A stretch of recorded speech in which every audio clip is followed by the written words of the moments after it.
Si tu n'as pas de discipline sentimentale et émotionnelle, tu vas tout confondre dans la vie. Et tu auras des problèmes avec des gens, des problèmes que tu pouvais éviter. Il y a des gens que tu risques de perdre parce que tu as confondu ces choses-là. Mais quand on vit dans la discipline selon les respects des interdits, on développe au fait une stabilité émotionnelle. On comprend que dans la vie, il y a plusieurs amours. Que quelqu'un me dise, il y a plusieurs amours. Écoutez Léonel, dans la vie, il y a des gens que vous allez rencontrer pour les aimer avec beaucoup d'estime. C'est-à-dire ces personnes, c'est un amour mais rempli d'estime. Ça se limite à l'estime. Vous estimez tellement ce qu'ils sont, ce qu'ils font. Mais il y a d'autres personnes que vous allez rencontrer, vous allez avoir une appréciation qui va au-delà de l'estime. Tout ça là, ce sont les amours, mais en plusieurs formes.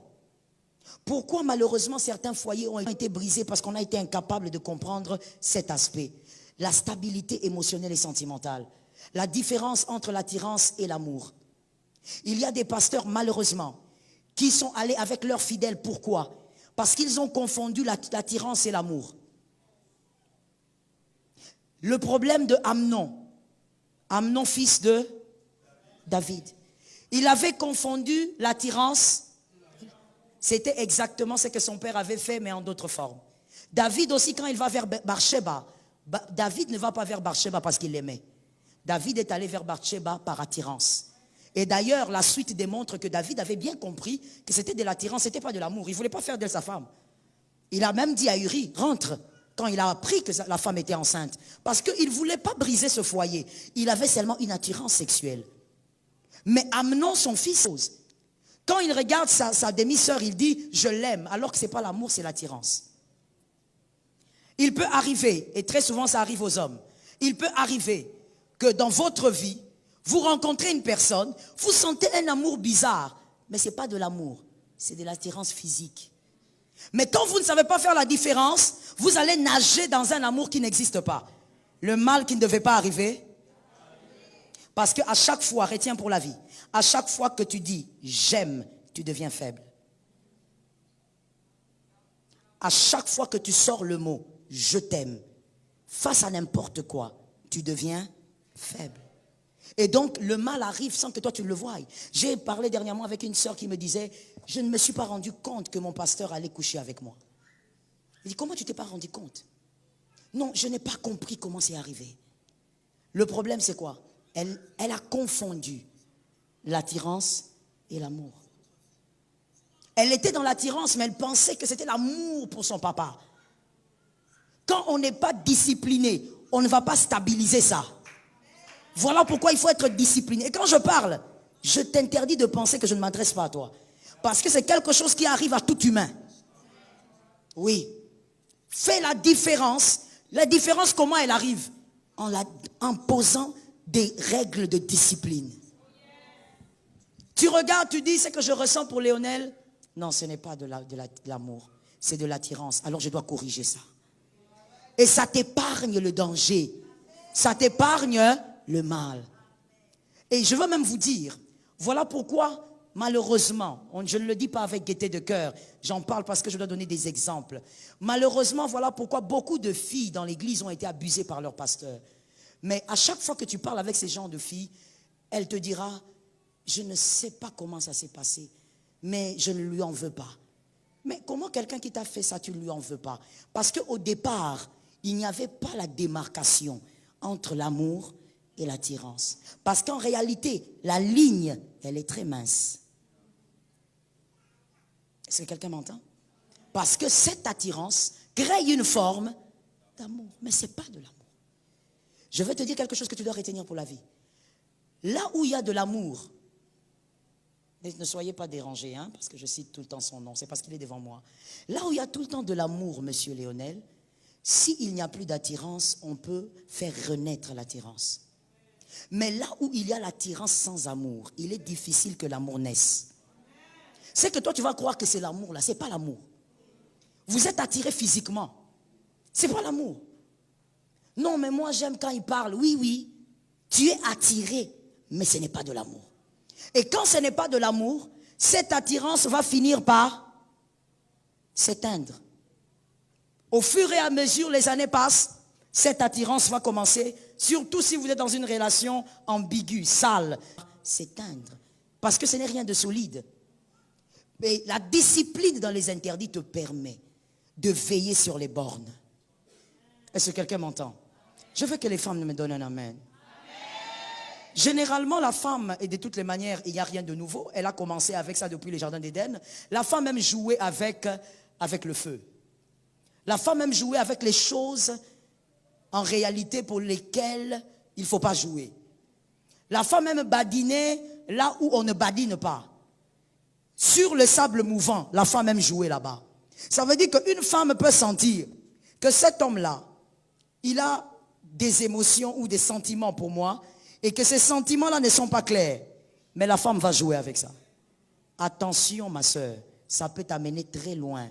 Et quand je dis très loin, il y a quelqu'un qui dit, maman, non, je ne veux pas aller avec lui dans l'intimité. Ce qui est grave n'est pas seulement d'aller avec quelqu'un dans l'intimité. Si toi, tu as toujours cru que c'est ça qui est grave, c'est que tu es loin du compte. Ça peut te créer des problèmes dans la vie. Lorsque tu sens que quelqu'un n'a pas des émotions stables et que toi-même, tu n'as pas des émotions, sois loin. Je discutais dernièrement avec mon mari sur certaines émotions psychologiques et voici ce que nous avons compris. Que mon frère, tu dois connaître de quelle maladie tu souffres. De quelle maladie émotionnelle tu souffres. Est-ce que tu désires, est-ce que tu as un problème, par exemple, d'affection? Est-ce que tu as grandi avec l'affection de ton papa? Si tu n'as pas grandi avec, c'est que tu as un problème d'affection. Alors tu dois maintenant savoir que tes genres de maladies-là, tu dois éviter de te rapprocher trop près d'un homme qui t'aime beaucoup. Quand tu te rapproches trop d'un homme qui t'aime beaucoup, qui n'est pas ton mari, tu es en train de t'exposer. Parce que tu as déjà un manque. Et donc quand tu seras en train d'aller au-delà de la ligne, tu ne vas même pas réaliser que tu es au-delà de la ligne. Parce que tu confonds attraction et amour. Tu as besoin de l'affection de maman. Tu n'as pas connu ta maman. Ta maman peut-être ne t'a pas assez aimé. Alors attention, tu dois connaître ta maladie. Ne t'approche pas trop d'une personne aussi qui est malade. Sinon vous allez être à deux et vous allez faire des repentances du genre, Seigneur, on ne sait pas comment on est arrivé ici. Seigneur, toi-même tu sais. Il sait quoi? Il ne sait pas. Il faut donc vivre dans la discipline pour créer un ordre dans toutes ces choses. Est-ce que quelqu'un m'entend bien? Et tu dois aussi être discipliné au niveau de tes émotions. Les émotions viennent, partent. Donc tu dois savoir comment les gérer. Lorsque tu es trop triste, apprends comment gérer parce que ça va passer. Lorsque tu es très fâché, sache comment gérer parce que ça va passer, tu vas redescendre. Lorsque, je ne sais pas, tu es peut-être trop déçu, apprends aussi à gérer parce qu'en réalité ça va passer. Que l'Éternel t'aide. Je finis par la discipline sociale. Aimer tout le monde est un bonheur. Qui a dit Amen? Aimer tout le monde est un bonheur. Vivre avec tout le monde est une imprudence. Aimer tout le monde est un bonheur qu'il faut absolument expérimenter. Vous savez, ça fait du bien, je pense. Ça fait du bien d'être dans son coin et de savoir que tu n'as de problème avec personne. En tout cas, à ton niveau. Les gens auront toujours des problèmes avec toi, mais tu es dans ta chambre, tu te dis, donc comme moi je suis là, il n'y a pas quelqu'un que je peux bloquer. Ça fait du bien. Ça soulage, ça te rend un peu léger, au lieu d'avoir dans ton téléphone 10 personnes que tu as déjà bloquées. Et tu es sur le point de bloquer le 11e. Ça veut dire que tu as trop de problèmes. Mais ça fait du bien que de vivre en paix avec tout le monde. Aimer tout le monde est un bonheur. Vivre avec tout le monde, c'est une imprudence. Attention. Avoir une vie sociale ordonnée, c'est important. Il faut avoir une vie sociale ordonnée. Oh non, vous savez, moi j'aime les gens. On ne t'a pas interdit d'aimer les gens. Mais dans aimer les gens là, sois ordonné. Quand tu es désordonné, tu es en train de gaspiller les grâces et les faveurs que Dieu a mis en toi. Et tu risques même de recevoir une flèche avant le temps. Sois ordonné. Les personnes très sociales, soyez ordonnés. Tu dois savoir qu'il y a des gens qui doivent arriver chez toi à la maison. Il y a d'autres qui ne doivent jamais arriver à la maison. Merci pour ces amens-là. Il y a des gens qui ne doivent... Non, toi tu as dit pas, maman, tu ne m'as pas écouté alors. Il y a des gens qui ne doivent... Jamais. Jusqu'à ce qu'il va mourir. Avec lui, vous voyez seulement à l'église. Bonjour mon frère, vous allez bien? Merci. Toute la vie.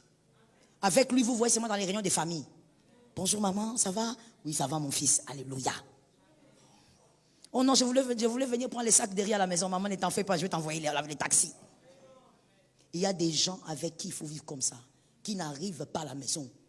D'autres arrivent à la maison. D'autres, on se limite au travail. Tu es collègue de travail. Vous savez surtout, je parle à quelqu'un.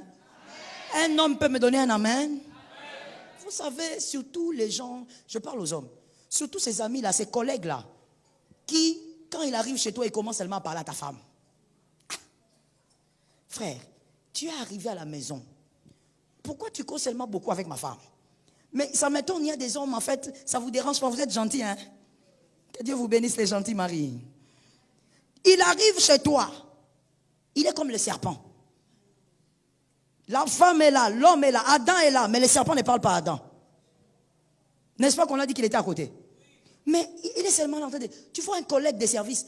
Ah, mon frère, je viendrai chez toi ce soir en tout cas, qu'on regarde un peu le match. Toi aussi, ah oui, il faut venir. Mais quand il vient, il ne regarde pas le match. Il est seulement... Les matchs se trouvent là-bas. Ta femme est dans la cuisine, lui il est à la porte de la cuisine. Ah, c'est vrai. Les matchs se passent là-bas, toi tu ris avec la femme dans la cuisine. Des gens bizarres qui un jour peuvent te créer des problèmes. Mon frère, tu sais, tu en ris, mais écoute, des fois on règle des problèmes pour des choses comme ça. Et tu vas constater qu'après 4 mois, la femme commence à donner des exemples. Pourquoi tu n'es pas comme ton ami? Pourquoi tu n'es pas comme ton ami? La référence est devenue. Il faut éviter les choses des fois avec la sagesse, simplement. Il y a des gens, tu les rencontres seulement au travail.